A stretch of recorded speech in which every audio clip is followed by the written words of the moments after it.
Jai Guru Premanande. Haribol.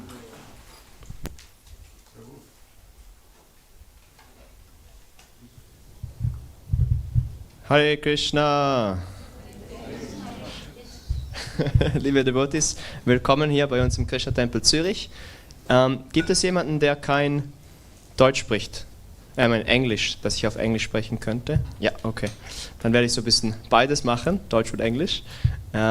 Herzlich willkommen, schön seid ihr hier. A warm welcome to all of you. Thank you so much for coming to today's Sunday program. I'm just going to give you a little timetable, what's going to happen today. Ich werde nur ganz kurz das Programm ansprechen, was wir heute haben. Jetzt gibt es gleich einen Vortrag.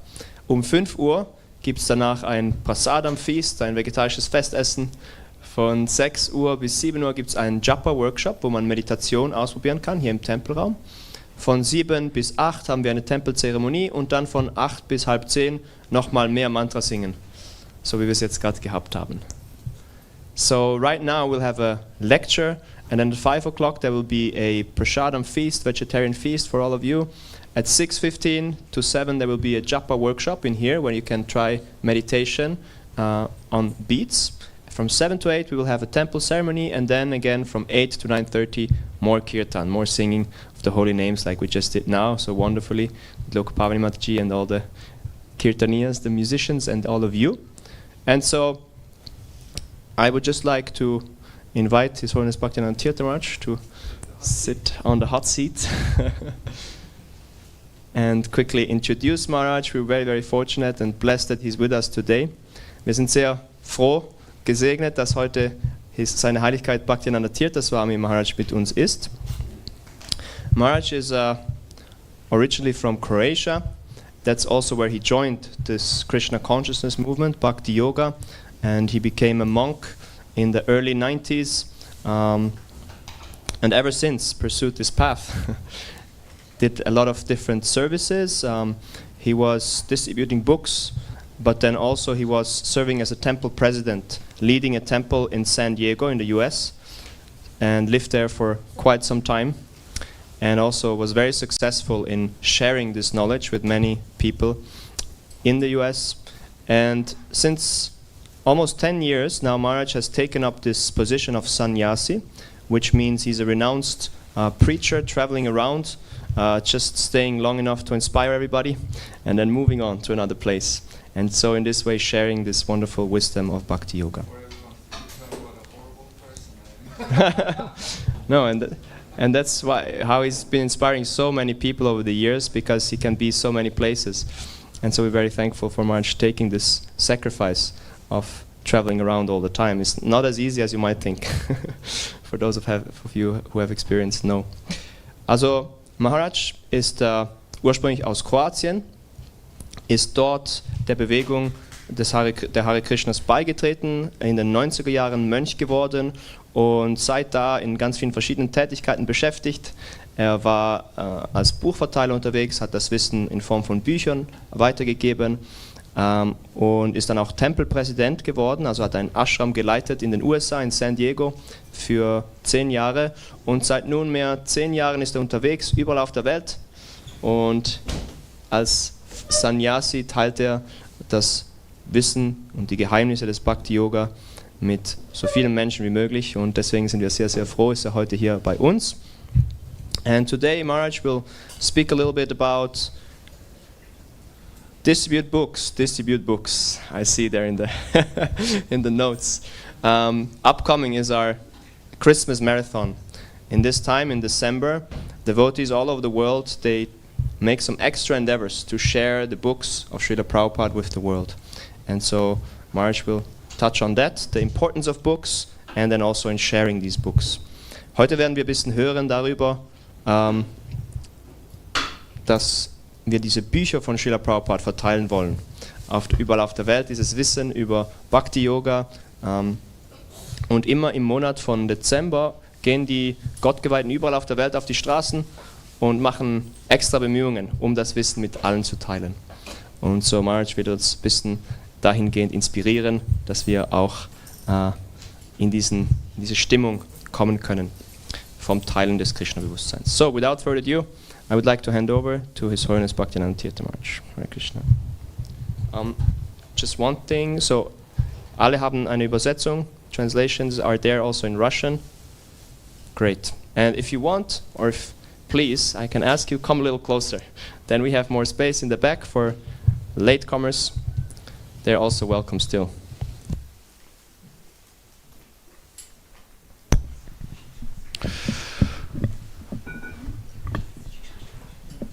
Okay, so I was given a topic and I was given a mission today, and I have to say it's not quite according to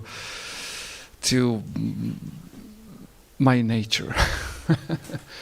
I'm not much of a pep talker. I mean, I was given a mission to get you all to help us sell a lot of books.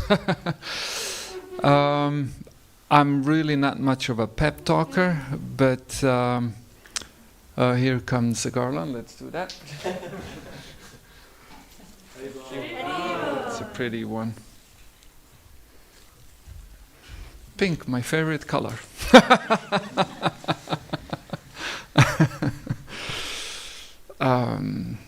Almost.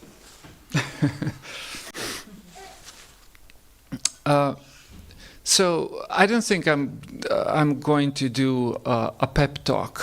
How do you say pep talk in German? You know what pep talk is? Yeah, but pep talk is a talk that arouses you emotionally, not necessarily intelligently. That's a pep talk. Anyways, that's not quite me. So this will be my version of an attempt to communicate something tonight in regards to this upcoming marathon. The other day I was giving a talk at the university. What's the name of the university? Oh, University of Zurich, in Zurich. Yeah, and it was an interesting group of students. I mean, I really like to talk with people who have thought about things. Like it really gets things going, and yeah, that's very much me. And what was interesting, I mean, obviously, I'm a religious person. Look look the way I'm dressed, you know, and I have a message, and I went there with the message. But I'm also I'm that kind of a person that has developed, if you're familiar with the term epistemic humility. Epistemic humility. Do you know what epistemology is? Yeah, epistemology is it's a branch of philosophy that deals with evaluation of knowledge. In other words, every time you claim something to be true, epistemology would ask, well, how do you know? And if you ever try to go down this rabbit hole, I mean, it's really complex, and what tends to happen to you is humility. At the end, you end up like Socrates, saying that I know that I don't know, which is interesting. Well, while people who typically don't know have a tendency to claim to know a whole lot. And it's actually a technical phenomenon. This is a technical academic term, epistemic humility. And so, anyhow, I think I have a little bit of that humility, and so my door is always open to discuss and talk, and I actually like to be exposed to opinions that differ to mine. As a friend of mine once says, I'm afraid of the people who seek to enforce their opinions rather than to challenge them. And so anyhow, there I gave my presentation, but my door was open, and I think it was evident in the way I spoke of the things that I spoke. And there was this one student who obviously felt completely free to say it. He brought up the absurdists. Absurdists, or how do you say absurd in German? Probably the same. I know so much German. So absurdists are people who thought about the world being an absurd place. And to some people, world does really seem absurd. And for some people, this is a cause of serious crisis. Like you ask yourself, then what's the value of anything? And I don't know how, has any one of you ever read some absurdists like Camus? It really leaves you thinking about things, you know, and may leave you with this problem. And the typical example of absurdism is given from a Greek mythology. Does anyone know, perhaps, Sisyphus? Do you all know the Sisyphus? Do you know? No, I could detect. Well, in Greek mythology, there is a story of a fellow by the name of Sisyphus, whose job was to roll a huge rock up a hill, and then, after struggling to get it there, what happens to the rock? It goes over to the other side. And then he goes down there, takes that rock and rolls it back up the hill. And after endeavoring really hard, he's successful for a few seconds. And then the thing rolls down the hill again. And he's cursed to do this eternally. I mean, throughout my life, I met a lot of people who felt they're on a hamster wheel. You know what a hamster wheel is? What's a German term? Oh, same. Hamster, okay. In other words, maybe they don't know about Sisyphus, but they feel like Sisyphus. In other words, I mean, what, you endeavor, and you accomplish something? To do what? To then go do the same thing again. And some people, I mean, once I met a woman, a relatively young woman. Well, what's young anyhow? I won't fall into that trap. Some people may hate me. But I met her in San Diego, California, and she just wrote a book titled "Why You Don't Need Shoes." It's a symbolic title, but this was a person who ran away from a very successful corporate career because she felt like Sisyphus. She just felt like Sisyphus or a hamster on a wheel, whichever example you want to take. Like, like, what's the point? And then it's absurd. That's the point of absurdism. Like, it just seems to be absurd. And a lot of people are actually afraid to look at life. Rather, they just find something to get them busy. They rather be stupid than suffering the absurdity of life. And I really don't blame people who make that choice, because this is a really scary thing to look at. For example, religion in general is exactly the opposite story. It actually destroys the absurdism. And then, some 20 years ago, we had this phenomenon of it was like a social wave, new atheism. which destroyed a lot of people's religious or spiritual concepts, just to plunge them into the abyss of absurdity. And then these very same people who then used to thank these atheists for destroying their fake beliefs, now they were telling them, man, I'm lost now. I have crisis. I have mental issues. This is, it's a scary abyss to look into. And so Sisyphus is an example of it. And what's interesting, this woman that I met in California, that's exactly how she felt. But if you were to look at it, like, that's pretty much everybody's life. Without some other dimension. Like if you were to boil the life just to this biological existence, that's what life is. I mean, you live for some time, you flap around, and then you're no more.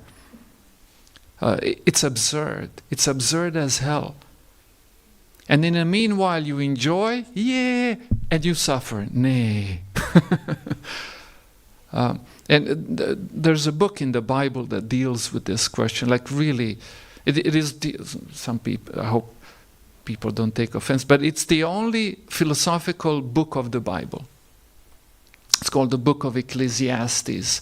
And the author, the speaker of that book, which is unknown, is experiencing existential crisis. Like, why? Anything. Like he noticed, or she, we don't know, that the sun is rising and then the sun sets. And then again, and again. And sometimes I also feel like this. I'm like, man, like, where are these days going? But anyhow, I won't go there. But what's interesting to me is the insistency on suicidal message. I mean, if we were to look at our civilization, if we were to sort of, take the timeline and kind of not suppress it, what do you call it? Squish it. You know, so you can comprehend a huge amount of time. But we will find that people in general have been dancing with this since ever. You know, embracing it, abandoning it. Like, it goes up and it goes down. And what we find currently, for example, I mean, one way in which we can conceive of modern days is a reaction to many centuries of religious stupidity. To the point that a lot of people are allergic to anything religious. There's a good reason for it. I mean, religion in general has a really bad past. And present too.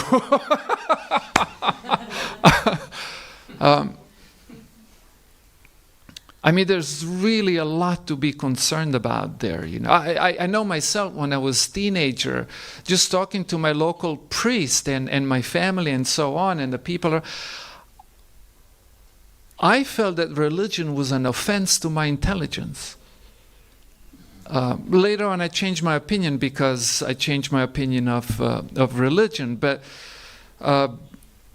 anyhow, we have had a lot of years of religious abuse. So, what's interesting that modern humans have swung the, I would say, pendulum to the other extreme. And for example, what we teach in school, to me, is quite bizarre. And I'll tell you what I mean. Like there are these... last time I was in San Diego, California, there was an elementary school, not even a high school, but elementary school. And they had all around the school parameters, they had these humongous signs, like letters were like this big, huge signs. You are valuable. You are loved. Your life is valuable. And then at the same time, they teach the same kids, you are a pile of matter. You are just a biological machine. Your emotions are illusion. Your sense of value is an illusion. Consciousness doesn't exist. Consciousness is just an interaction of material particles that produces illusion of awareness.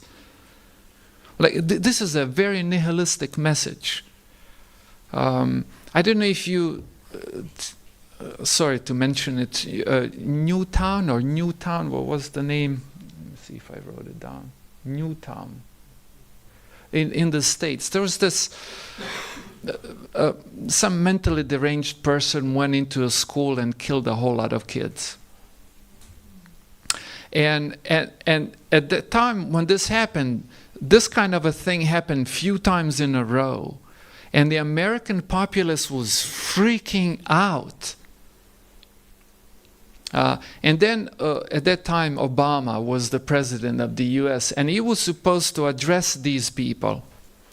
And in all honesty, I was thinking, my God, I would not want to be in his shoes. Like, what will he say to these people? And then when I saw this, I was thinking, yeah, man, what will he tell him? Like, what would you tell him? Don't worry, you know, you're Joey and you're Christine, they're just biological machines. They're just pile of chemicals. They would have done terrible things to him had he said something like that. But that's exactly what's taught in school. And what does anyone know what did Obama say to these people, to the people of Newtown? You watched it? No. Oh. He told them. He quoted religion, and I was thinking, wow. I mean, he quoted religion. Let me see. Yeah, I have it here. So I'll just quote 2 sentences. Says, so we fix our eyes on not what is seen, but on what is unseen. For what is seen is temporary, and what is unseen is eternal. Now we know that if earthly tent we live in is destroyed, we have a building from God, the eternal house in heaven, not built by human hands. And Hare Krishna. I mean, this is a very different message than the one at the biology class. You know, now when we need it, all of a sudden we're spiritual beings. I mean, is somebody schizophrenic here? Like, what's happening?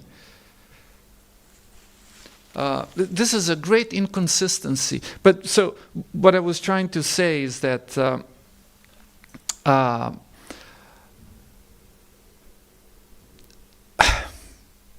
life as we know it seems absurd and seems pointless.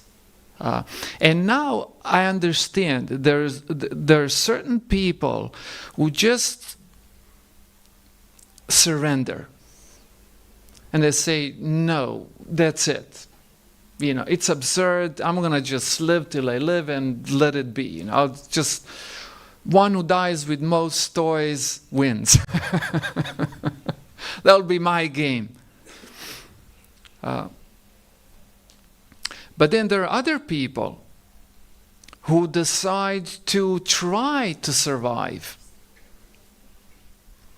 Who try to think, well, perhaps there's more to life than flapping around for a short few years and then flop.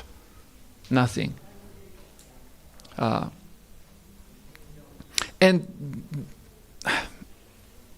These are seekers. But what's interesting to me, there is a story in Srimad Bhagavatam.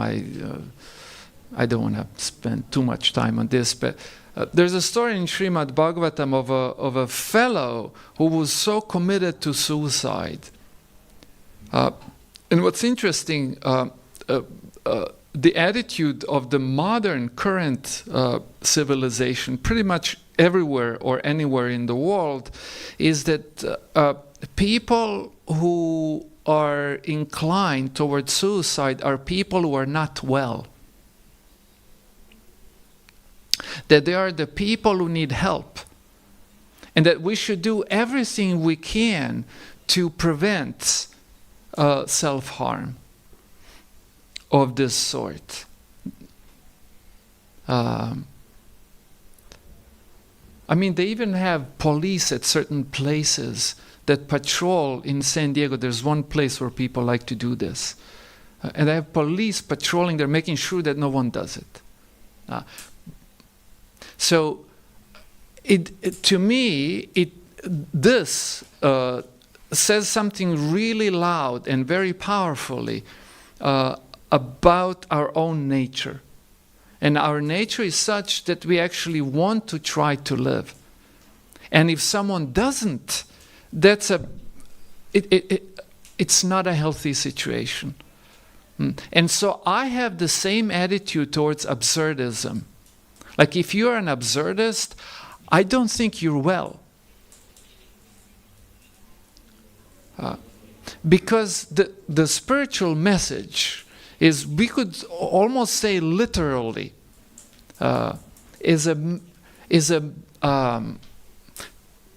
spiritual question, we could say, is literally a question of living or not living. And so, spiritual message, I just cannot think of anything more valuable. And even if someone points out inconsistencies, perhaps, in some details of it, to me, you see, if I ever end up in a plane that crashed and we survived, I'll be the one who's going to try to survive. And so, spiritual quest is really it's a quest for life. And it comes, from my point of view, from a very healthy state of thirsting for life. Just recently I was listening to one woman who was an outspoken atheist for a very long time. I was shocked to see her become religious.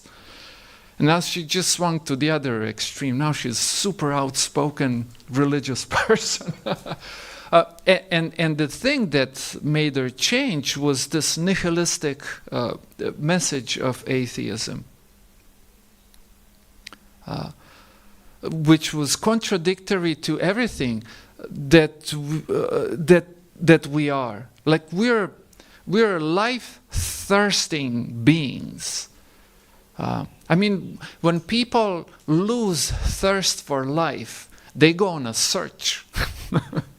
And what's interesting, what happened to this woman, this became so acute that she actually sought professional help, like a psychiatrist. And this psychiatrist couldn't tell her anything. They together, two of them, tried all kinds of things. And then the psychiatrist concluded, I think you have a profound spiritual crisis. And she was an atheist.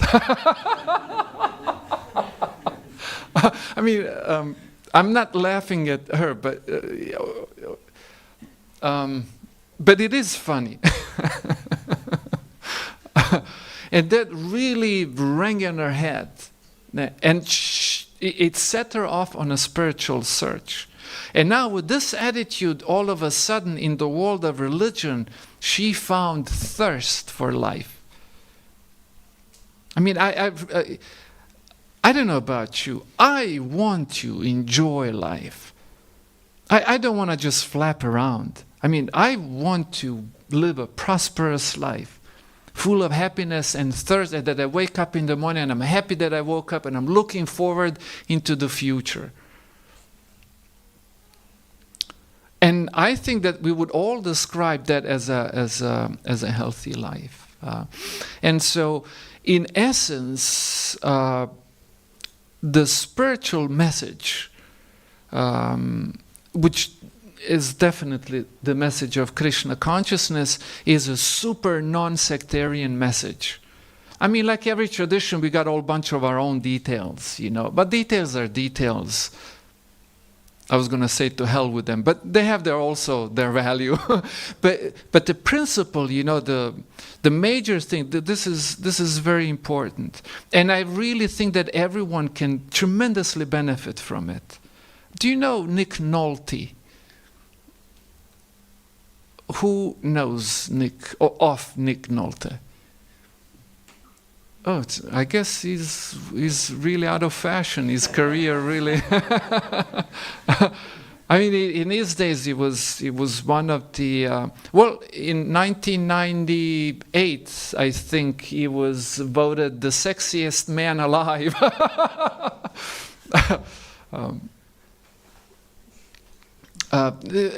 Very famous actor. I'm not sure.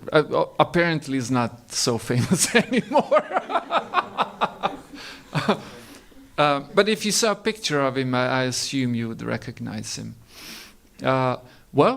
Once I was in Los Angeles, California, in front of our temple, and I had a book table. Displayed books, and I was collecting donations because I would collect money. People would give me money free of charge. give me a lot of money.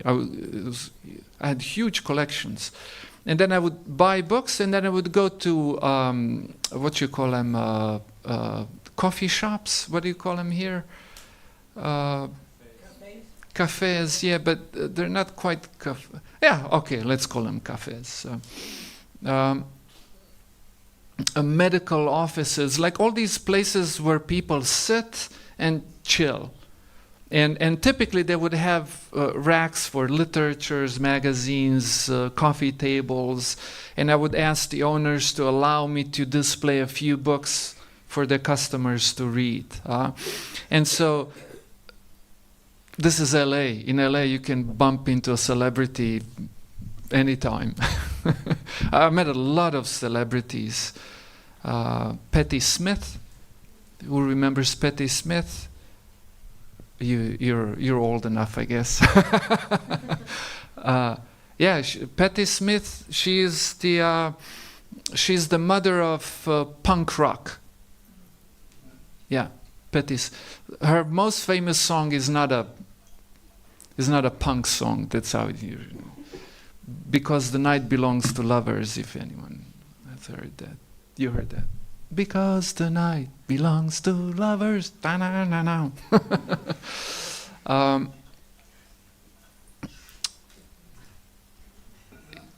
I met Buzz Aldrin also. You know Buzz Aldrin? It was in the crew of the people who were the first to go to the moon, if they went. There's a lot of... To him, I gave the book Easy Journey to Other Planets.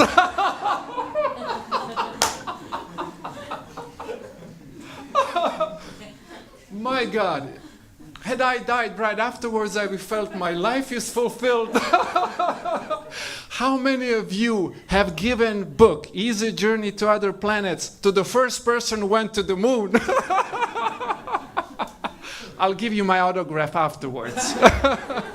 Thank you. I met a lot of, now I'm thinking of all of the celebrities I met. And I gave him books, all of them. I didn't just chit-chat with them. I mean, I did chit-chat with them also. Christy Turlington, if anyone remembers Christy Turlington, she was the supermodel in the 90s. I gave her Bhagavad Gita, and I was surprised. She told me that she's been to, and she listed a whole bunch of Hare Krishna temples. Yeah, I didn't know that. I just, she had a book promotion. She wrote a book on yoga, and I thought I'll go and not buy her book, but give her a gift. Because I'm a monk, I don't buy things. Monks, we just take things.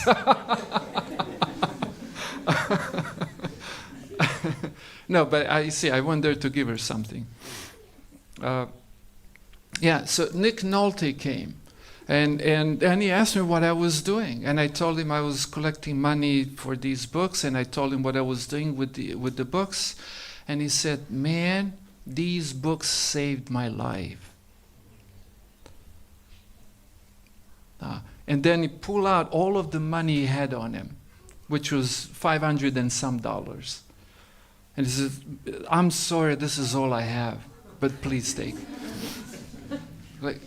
Like he wanted to give, he wanted to give solid amount. Some years later, we ended up having monthly kirtan at his house. Once a month at his house in, what's that place in LA where all the celebrities live down by the beach? Malibu.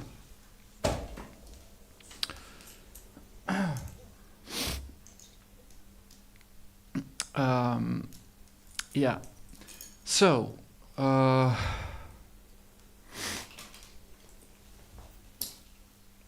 have some really bad quote here. I may read it at the end if I... But anyhow, so when he said that, I didn't think that was just an emotional statement of a person who was in the point of crisis and therefore accepted any dumb thing. No, there was a very deep statement, and I do think that that spiritual knowledge literally gives life, and gave so much meaning to his life that he felt super grateful. I met a whole bunch of other celebrities too. Cindy Crawford, I gave her Perfection of Yoga. You know Cindy Crawford? Okay, she's a little more famous.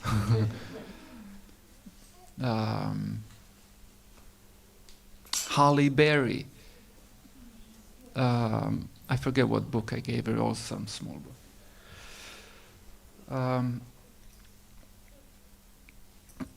And it was interesting to me how open they were, and they were like really appreciative of these gifts. So I'll read to you. So I want to end this in a few minutes. I will read to you an excerpt from a lecture Srila Prabhupada, our spiritual teacher.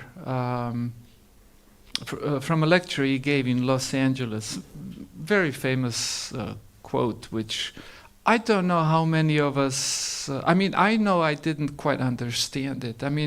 For me it was a lot of pep talk initially, but with years I really saw the depth in it.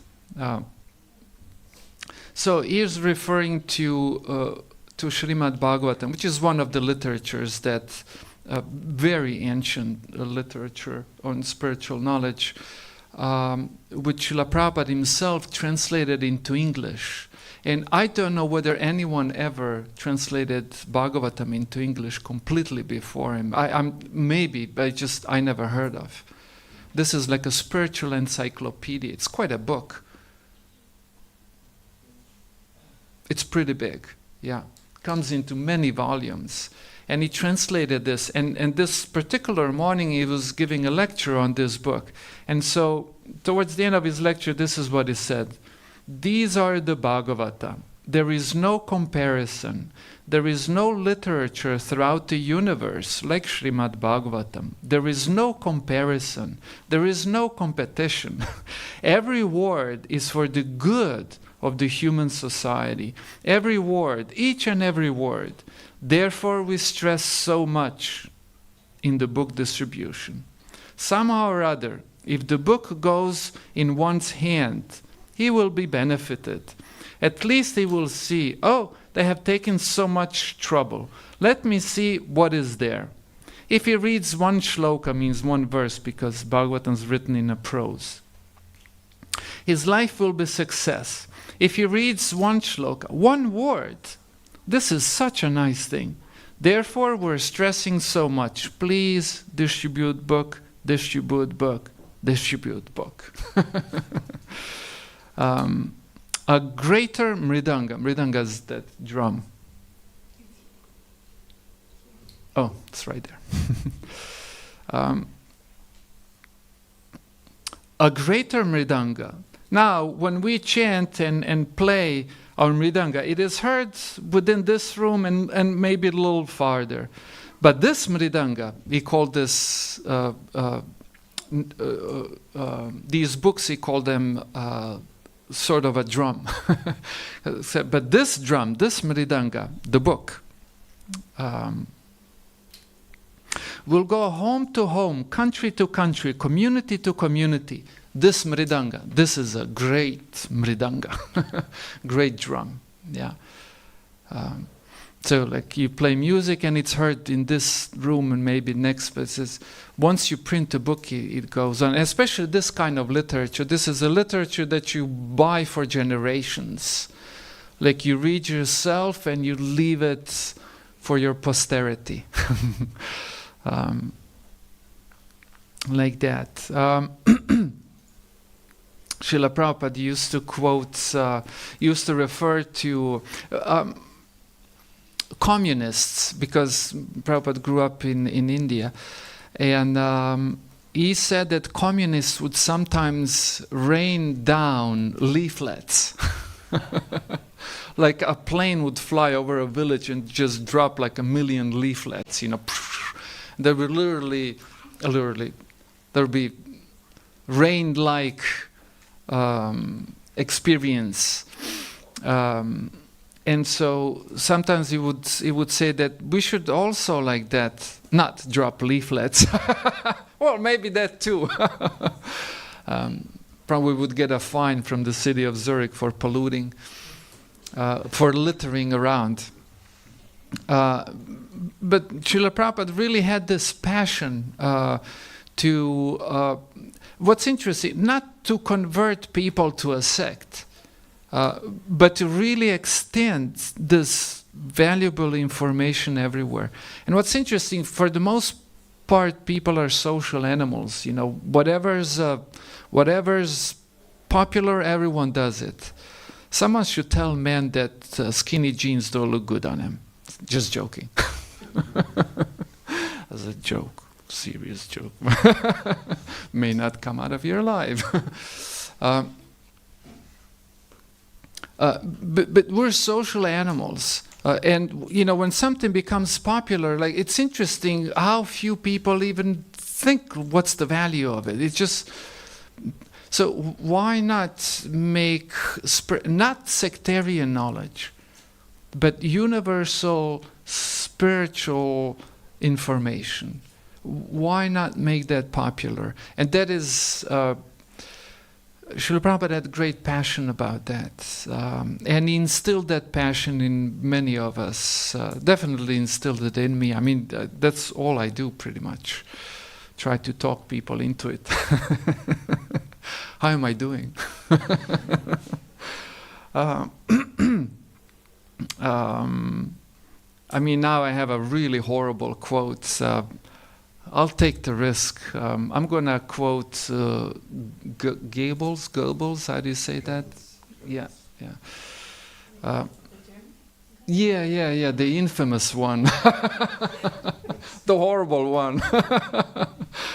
Well, actually, this quote is often attributed to him, but actually we don't know for sure. But it's true. They say if you repeat something often enough, people will believe it, even if it's not true. What if it is true? Then it should even have more potency. So that's what we're trying to do. We're trying to replicate replicate the spiritual information. And it's interesting for me to see how few people recognize the history in the making. Do you know this term, history in the making? That means that something important is happening right now and you don't get it. You know, like the first person that has done that, the first person that, like, I could have done it, but I wasn't thinking. I could have made the history. So, what Srila Prabhupada did was an initiation of a spiritual revolution. Now, I might be crazy, but I don't care. I mean, I might be crazy in the sense that I have a feeling that things are about to explode, and I have that feeling for the last 40 years. I might be like one of those Christians, and you were waiting for Jesus to come. It's been 2,000 years, man. And they're still running with great enthusiasm. So, but nevertheless, whether a big revolution happens or not, I don't care. I mean, I do care in the sense that I would like it to happen. But even if it doesn't, I think I'm spending my time right. And if it happens, this is history in the making. Make sure you record this class, all right? We'll sell it later at make huge profits. This is where the history was predicted. Hope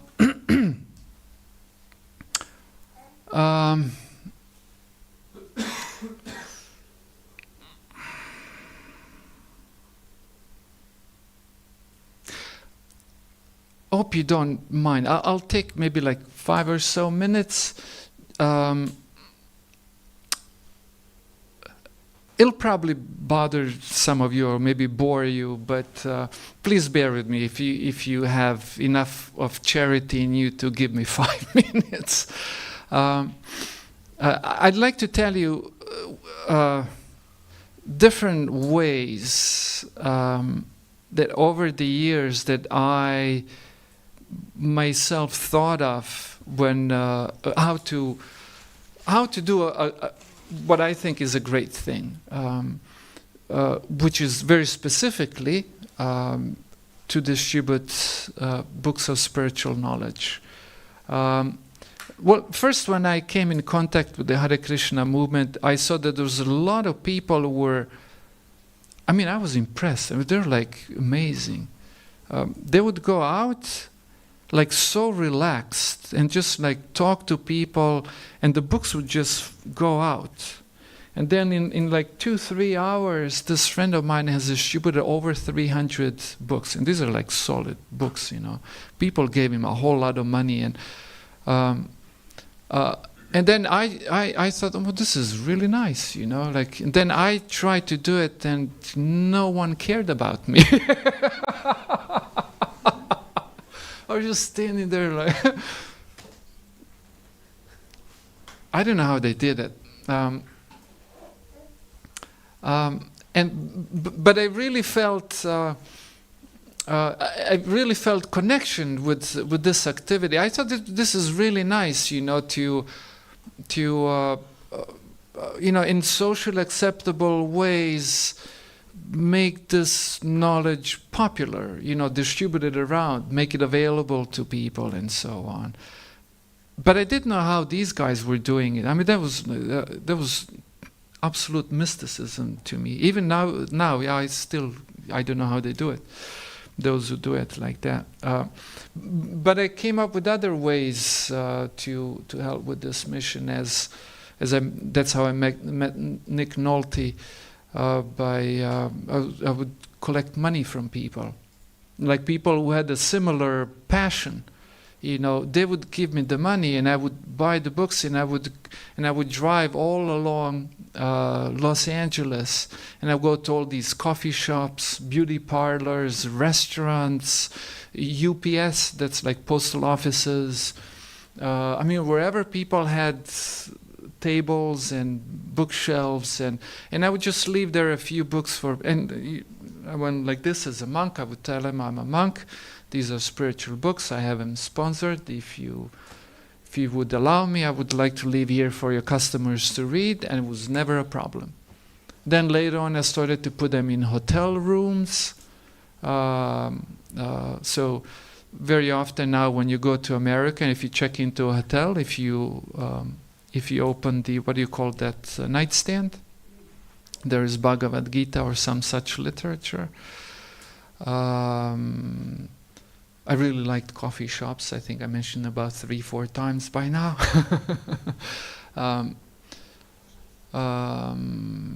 Then later on, I started to make these stands. You know, like I haven't seen them here, but I saw them in Germany. They have these boxes in the street for magazines and newspapers and what do you call? You have them here too, yeah. And they used to charge money, and then when the internet came out, broadband in 2001, then they all went out of business, and they stopped charging money, so you just take for free. And I started to do that. I started to put these boxes, you just open a door and take a book. I started to produce my own magazine, which was sort of distilled knowledge from these books. And people give me a lot of money. There are devotees who do something like that here too. Then a lot of people who saw what I was doing, they started to do something on a miniature scale. Like in America, it is very common for people in front of their house to build a shelf, like enclosed shelf, so the rain and wind elements cannot damage the content on the inside. And then they put books. And this is like a public library.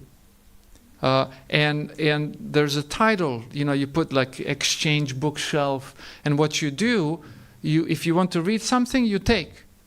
And if you have a book to give, you leave one of your books there. It's like a bookshelf exchange. And there's so many devotees started to make bookshelf exchanges in front of their homes. Then devotees who lived in apartments, they started to buy these plastic transparent holders, and they would put several books and, free to take. Some devotees started to put these around with a donation box, take a book, leave a donation. I would assume that Swiss people are like that. They like to give when they take. Or maybe, I think so, yeah. Yeah, Americans, they're charitable people. They take something they like to give. Like, they really like that, So some devotees started to put donation boxes. People like that, and then some people would just give money to those who distribute it, like like the way I was. I said all of this in an attempt to get closer to you. The idea behind our December fervor. We have this fervor to get this knowledge far and wide, but especially during this month of December. And if you'd like to participate in some ways, you can talk to this nice man over here. And you also wanted to say something? Maybe if anybody has any. Okay, we have a couple of minutes. Which quote? The German guy quote. Oh no, I did say, that if you repeat something enough, people start to believe it. Yeah, even if it's a lie. And he even said, bigger the lie, the better. But I left that out. That's why I said it's a terrible quote. But it's an interesting principle, how it works. Like if you repeat something enough of times, people begin to believe it. Then I'm thinking, what if it's a nice information, like a good thing, and even a true thing? That must be really powerful. So that's sort of what we're trying to do, like that. did I lose my job over that quote? It's a risky quote. Okay, we can spend skinny few minutes in case someone has a question or comment. Yes. And then over here.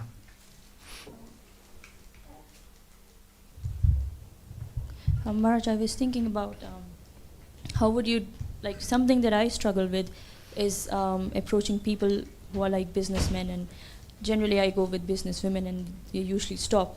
But businessmen, no. I mean, sometimes. So businesswomen are better than businessmen. Gender disparity. Yeah, go ahead. So yeah, so like just to even if you stop, but they don't really want to take the book, and maybe my approach is not so to the point. So I was just thinking if you could give some, I don't know. I'm terrible at it. You're really asking a super wrong guy. Yeah, I mean, there's so many different ways to extend an information to the world. There's not just one way. And by the way, at our community, I managed to distribute more books than not everyone together, but almost. And I was, the one with the least ability to approach person directly and try to get person interested. And by the way, in the Western world, that kind of depends which Western world, but in many countries, modern countries, that's considered very often looked down upon. Like that. But there are many different ways within a society to get the information out. But in regards to that, you should talk to, where's Munindra? He's good at it. Yeah. I'm good at thinking. I'm a cerebral person. But somehow or other, my thinking didn't help with that. Yes.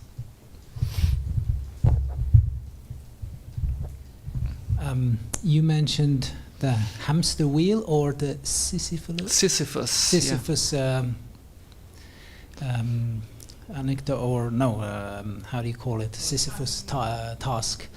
What would you recommend to a person who feels I'm in that hamster wheel? I would recommend Bhagavad Gita. You see, what's interesting, when you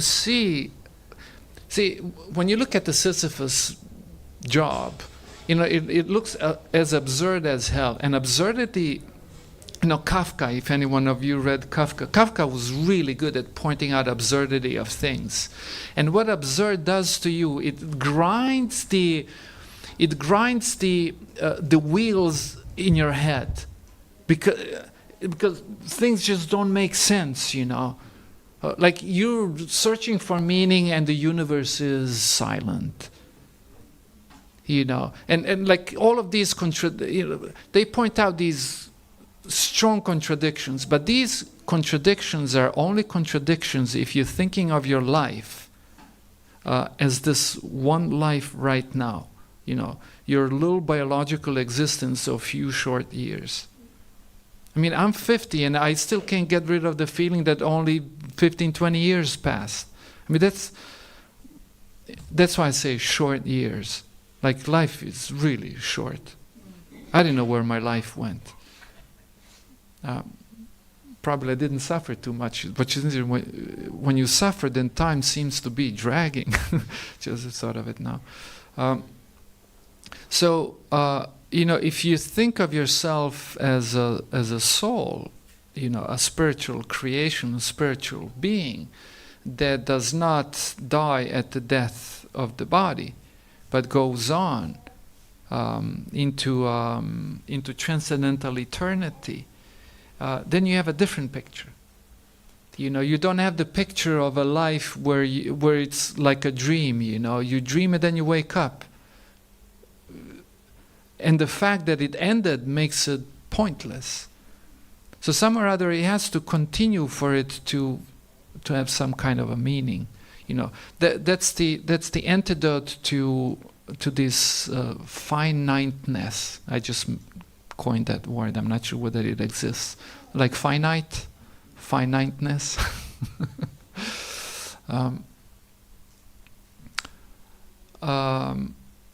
Yeah, and so when you see things like that, then you can freely enjoy even the loopness of your existence.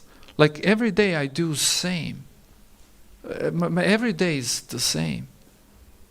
You know, especially my mornings are super identical. And I don't feel like a Sisyphus or a hamster on a wheel. Not at all. I mean, once I was asked to give a lecture at a prison facility in Texas, and it was what they call them high security facility. So whoever is there has at least murdered someone. That's like the minimal qualification for living there, for getting a room and board there. And I mean, it's really scary inside. And I really thought really hard what to tell to those people, you know. And anyhow, at the end, what I ended up saying was, in short, was that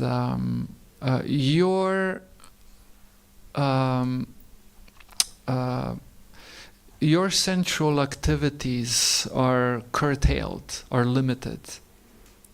You know, you can only see what's here, you can hear what's here, you can only taste what you're allowed to taste, you can hear what you're allowed to, like your sensual activities are limited by force. And mine also. See, I'm a monk, I also live in sensual deprivation. Like you live a life of sensual deprivation, and I also live a life of sensual deprivation. But the difference is that sensual deprivation is forced on you, while I have actually voluntarily accepted it. And the result is exactly the opposite. Like you're living in hell, and I'm living in heaven. Shameless self-promotion.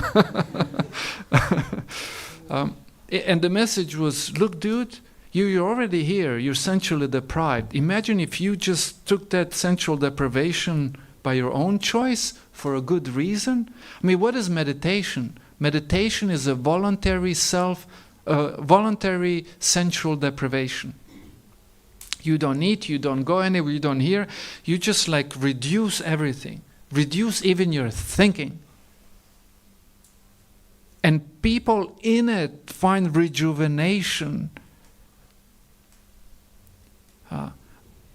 But it cannot be absurd. It's got to have a mighty goal. And so that is the difference, I'd say.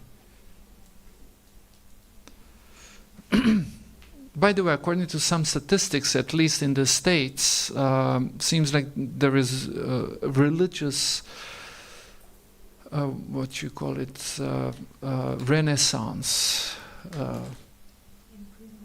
In prison. Yeah, no, there's a lot more interest all of a sudden in religion, and new atheism is totally losing ground. Yeah. Which I thought is interesting. Is that okay?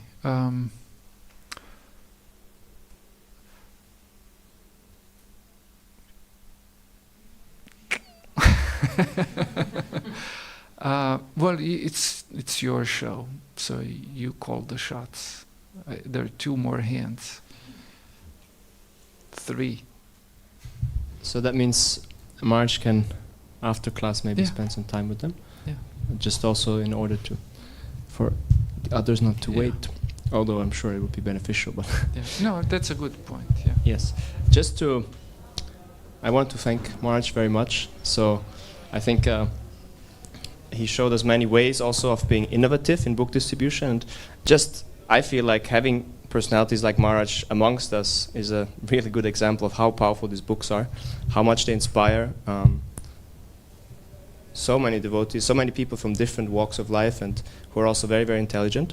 And so I would warmly invite you to also participate in book distribution in now and in the upcoming month especially. And we want to facilitate this by giving you Srila Prabhupada's books on a very low cost. So today and until the beginning of the marathon, which is in 2 weeks, so Sunday 25th or Monday 25th, we will have these books here in the temple and give it to you at almost no extra cost. We made some stacks already for those who want to take right now, and you can always contact me or Nitya Seva Mataji. She will also be there. We have books outside as well, so please don't hesitate to approach us. And also, of course, the other thing is we have to distribute them. So how to do and all these things. Every week on Saturdays we're going out together. And the idea is to have this experience in life, what it means to distribute Prabhupada's books on the streets to people, and with other book distributors who are already doing that for some years, for some time. And the experience is that if you distribute with others, if you are together with other devotees, it's much, much easier, and it's a lot of fun.